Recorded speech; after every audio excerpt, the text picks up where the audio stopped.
ప్రియమిత్రులకు శుభోదయం.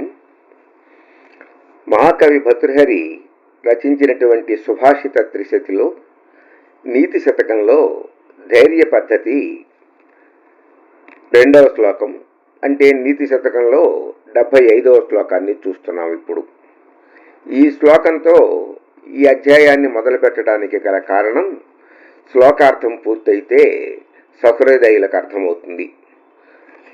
ప్రారభ్యతే నఖలు విఘ్న భయేన నీచైః ప్రారభ్య విఘ్న నిహతా విరమంతి మధ్యాః విఘ్నైర్ముహుర్ముహురపి ప్రతిహన్యమానాః ప్రారబ్ధముత్తమ గుణాన్ అపరిత్యజంతి. ఏదైనా ఒక పనిని మొదలు పెట్టాలి అంటే అది విఘ్నాల మూలంగా ఆగిపోతుందేమోను అనే భయంతో దాన్ని మొదట్లోనే ప్రారంభించకుండా వదిలివేసేవాళ్ళు నీచులు. ప్రారంభించి విఘ్నాలు తగలటం మూలంగా వదిలివేసేవాళ్ళు మధ్యములు. కానీ విఘ్నముల చేత మాటిమాటికి పీడించబడుతున్నప్పటికీ కూడా పోరాడి విజయాన్ని సాధించేవాళ్ళు ఉత్తములు అన్నాడు భర్తృహరి.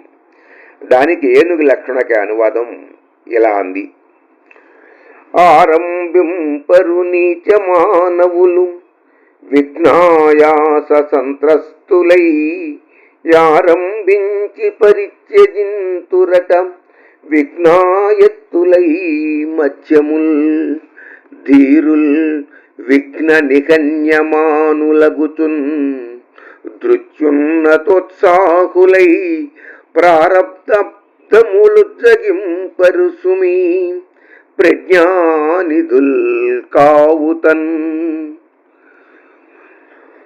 ఆటంకాలు వస్తాయి అనే భయంతో నీచ మానవులు ఏ కార్యానైనా కానీ చేయటానికి సిద్ధపడరు. మధ్య అడ్డాలు వస్తున్నాయి అనేటటువంటి భయంతో ప్రారంభించిన పనిని మధ్యములు వదిలివేస్తారు.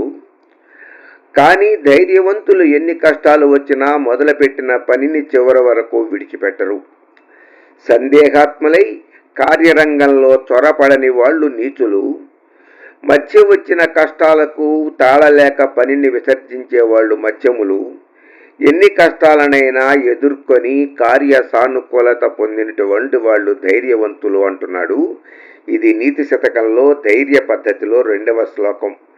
ఎందుకు అంటే, నిశ్చితార్థంబు వదలరు నిపుణమతులు నిశ్చితార్థో విరమంతి ధీరాహ అనేటటువంటిది ధైర్య పద్ధతికి మొదటి శ్లోకం. అంటే ఏదైనా ఒక పనిని చేద్దాము అనుకున్నప్పుడు దానిని వదిలిపెట్టకుండా దాని యొక్క తుదముట్ట పూర్తి చేయటం అనేది ధైర్యవంతుల లక్షణము అంటూ హెచ్చరిస్తున్నాడు భర్తృహరి.